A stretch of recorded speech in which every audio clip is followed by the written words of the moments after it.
Hello, my name is Mooncat and welcome back to another beta recap. In this video I will go through everything that happened on the beta server during week 17, so the week starting 25th of April.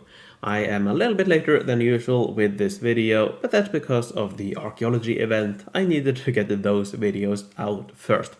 So here we are, let's jump right into it, starting with the daily changelog from last week. First of all, on Monday, they updated the blueprint tab to now support up to 9,999 blueprints. So as it was before, you could only see up to 99 of each unique blueprint in the window. Any blueprints above that would not be shown there. You had to hover over a specific blueprint to show it.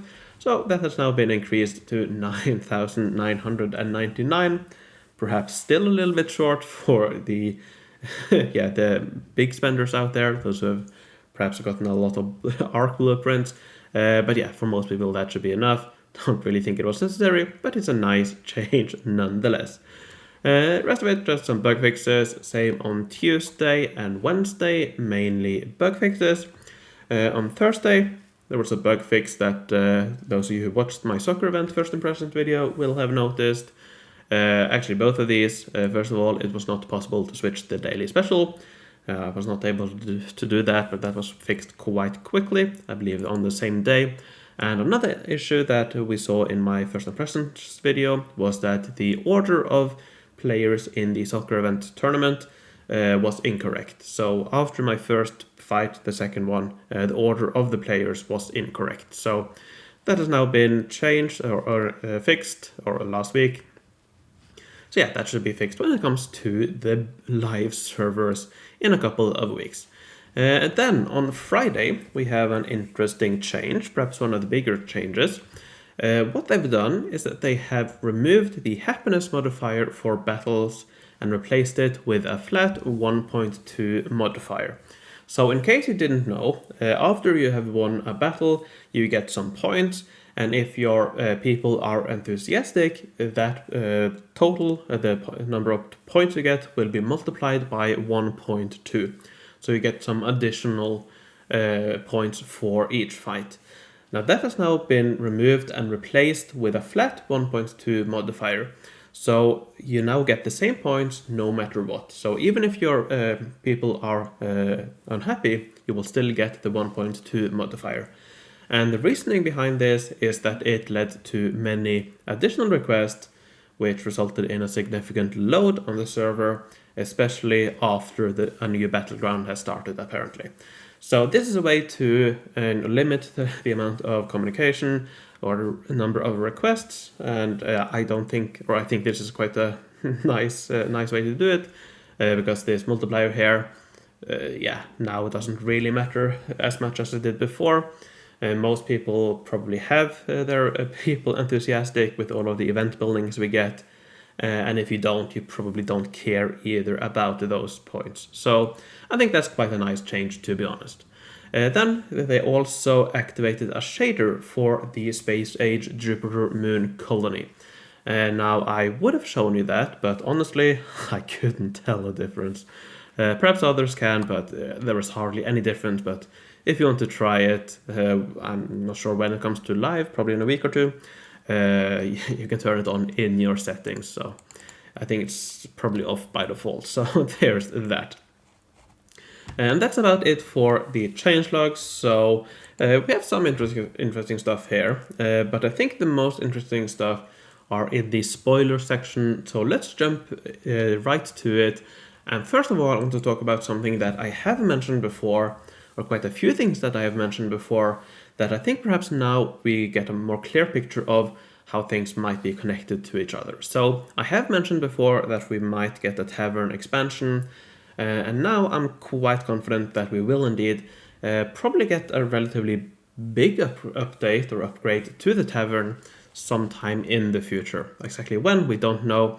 But we do have this new info screen, or these two new info screens on the Tavern.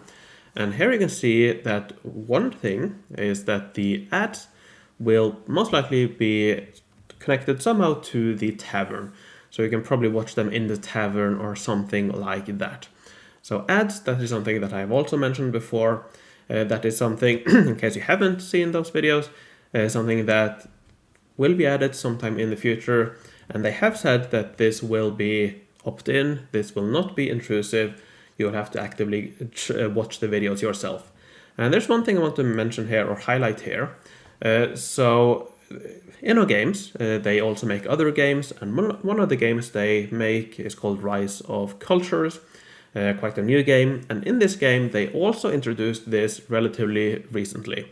And here is the announcement when that was introduced. And I just want to read some of this because I do think it's quite reassuring. So, we are trying something new. In the last couple of weeks, we have made in-game video ads available to a very small number of players. Just again, this is for Rise of Cultures, not for Forge of Empires. And now we will increase the number of players who can view them, so A/B testing. Some of you should therefore expect the possibility to view an ad in exchange for small amounts of in-game resources or temporary boost becoming available soon. Those are always ads that have to be specifically triggered by you, so by the player. There will be no annoying in-the-face screens popping up out of nowhere. You will see video icons here and there, and you will have to actively tap on them to see the ads. This is a mobile-specific, mobile-only game. So I think that's really reassuring. So in another game that InnoGames are making, where they also are introducing ads, this is the way they've gone about it, and I do think we will get something very similar in Forge of Empires, because we did have a message from the community manager. I believe it was on page 1 here. I did read this in a previous video, but let's just read through this as well in case you haven't seen it. So, following discussions in this thread and speculations regarding ads, we would like to address some concerns raised. Within the near future, we will test the implementation of video ads. As such, we will implement a test that does not impede user experience. That means we want to have video ads that are not disruptive to the flow of gameplay or that are detrimental to the player. Rather, they will be implemented to provide players with additional options to win rewards and are supplemental to the core Forge experience. So again, much of the same thing. The ads that will be introduced, and we do have confirmation that they will be introduced, they are not intrusive, and reading between the lines, they are opt-in instead of opt-out. So yeah, that's something that I find quite reassuring. I don't think ads will be a big deal. I think it will be similar to the feature we had quite a while back. But the main reason I wanted to mention it here is that now it seems like we have confirmation that this is connected to the Tavern. That was something that was speculated before, but with this info screen, I think it's quite likely that it is. Now, another thing that is probably connected to the Tavern is the Aid All button. That's something that I did talk about, I think, a couple of weeks ago, quite a while back. We haven't had a lot of information or new information about this, but one thing that Devil's Angel here said, or mentioned, is that it seems like this is also connected to the Tavern. So these are all texts from the game files. Just briefly, the way this works is that they have a kind of a category and then the text itself. So for events, for example, you would have wild, this line, and then the text itself. So all the texts connected to the wildlife event would start with wild, for example. So what I'm saying is that all of these are connected to the same thing. And looking at all the other text here, they're all about the Tavern. And because we also have the Aid All here, it seems like the Aid All feature or the auto aid will be connected to the Tavern, perhaps to a Tavern update or upgrade. So looking forward to check that out.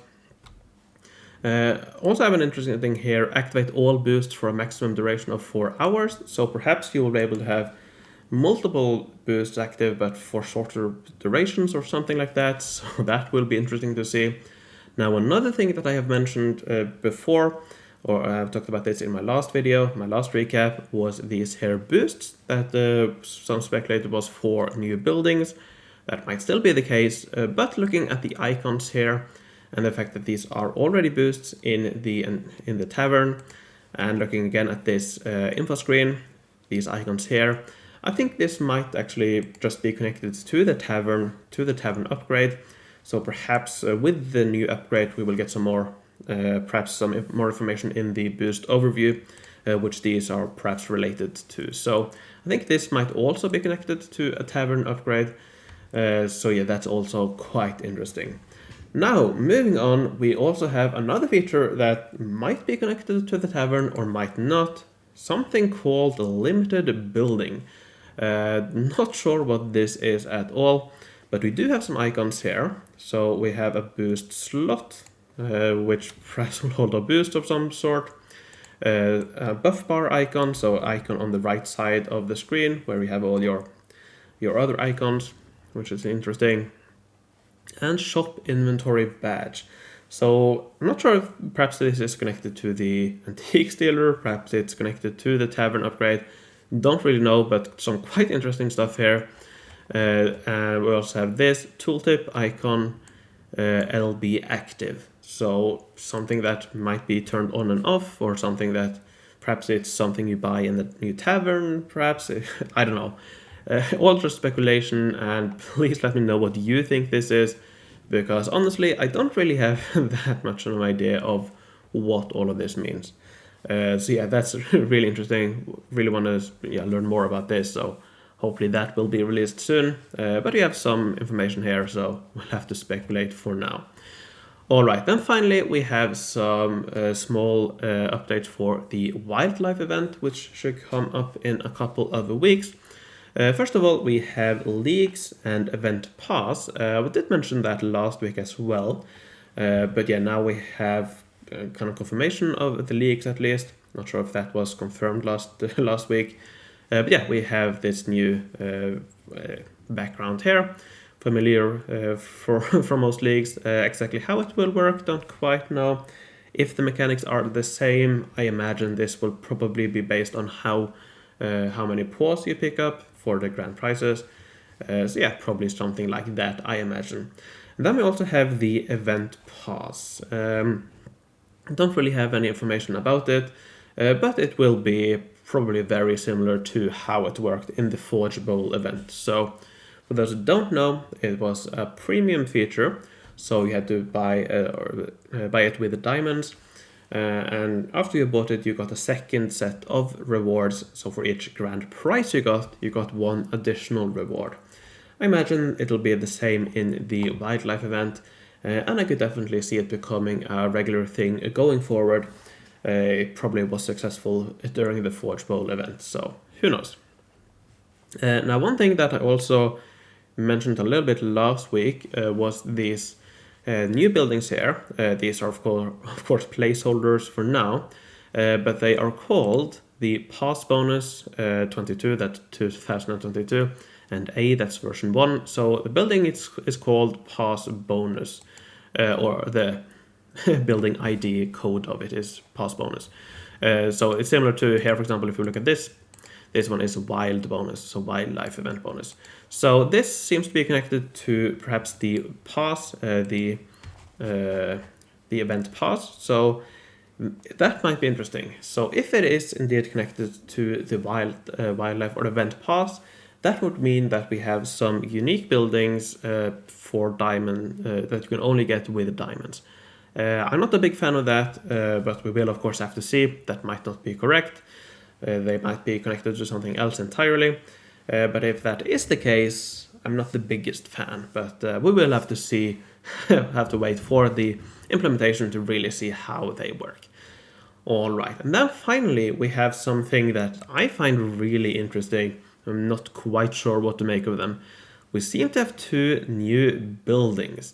We have the upgrade sets for the Cobalt Blue Lagoon and Forge Fountain.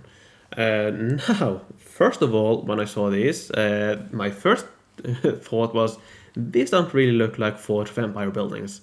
So as Beelzebub here says, they might just be placeholders, so work in progress. But yeah, seems like we might be getting some new buildings. If these are connected to the wildlife event or not, don't quite know. They don't, or I suppose they kind of fit the wildlife theme.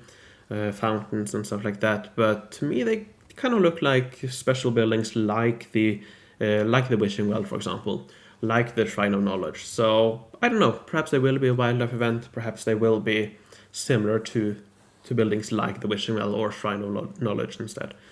So yeah, I really wanna learn more about these because I don't really have any clue what they what they do. This one's probably will probably give you some forge points, but who knows how these will work and if they are indeed connected to the wildlife event.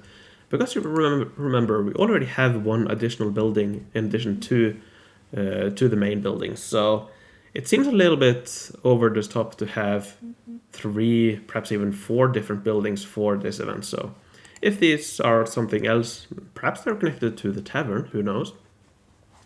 So yeah, that'll be interesting to see.